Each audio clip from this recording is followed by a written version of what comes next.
And on this Labor Day, the role of labor unions is certainly in focus, and Phil's got a lot of insight on that. Phil. I do, Michelle. Thank you very much. We are going to talk more about this, the labor market, the world. Phillip Dine is here, U.S. labor expert and author of the book. As you can see there, State of the Unions, How Labor Can Strengthen the Middle Class, Improve Our Economy, and Regain Our Political Influence. We welcome you to the set, Phillip. Let me start by asking you, because unions means a lot of things to a lot of different people. But to keep it simple, what does the modern union look like now? What does it look like? That's an interesting question.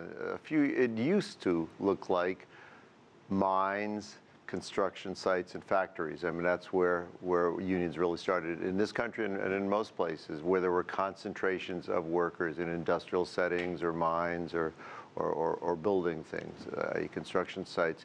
Now, at least in the United States, mining is declining.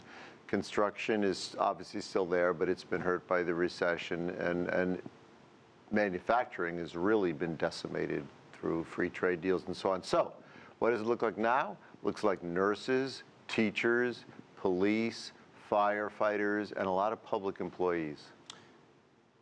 Some would argue that unions are much less relevant today than they were many, many decades ago, when we were talking about abuse of employees rather than protecting the sort of the rights and the benefits and the things that we talk about on a daily basis today.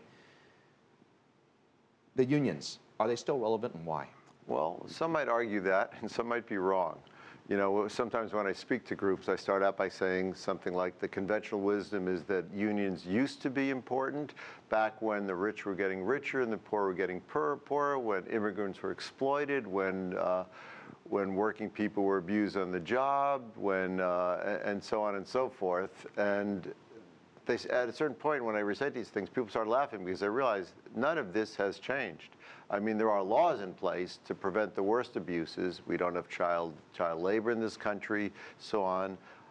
But about 12 workers every day, 365 days a year, are killed on the job in this country. Workers don't have the right. They have the right in theory, but not in practice, to organize. And a lot of the things have been rolled back in recent years. The gains workers thought they had, their pensions are being taken away. None of that was given by benevolent employers. It was won through long, difficult, and sometimes deadly struggles, and it can be taken away. And economically, we now have the biggest gap between middle-class people, average people, and the wealthy that we've had in 80 years. So that hardly suggested that workers don't need a collective voice. Some would argue, and some have said, that are in favor of unions, that you need them because you want to protect the workers, so they go from the working class and they have a shot at getting into the middle class. Would you agree?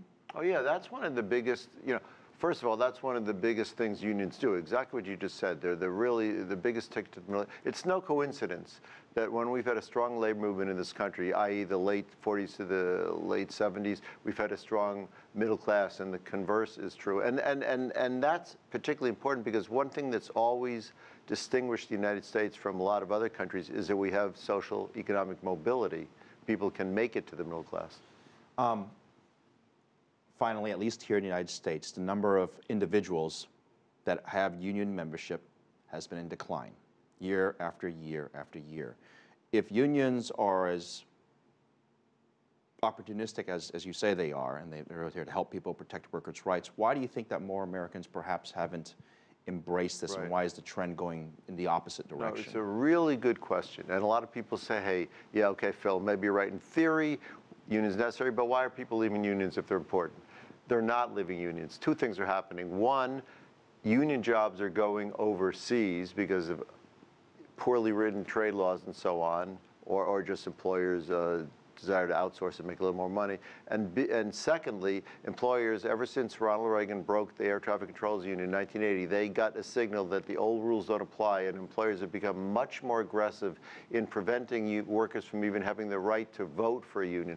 30,000 workers every year in this country are fired for trying to form a union. This is an extraordinary topic. I wish we had a whole extra hour on this. Phillip Dine, thank you very much. I hope we'll have you again. Good luck with the book, and a good May Day to you. Pleasure to be with you.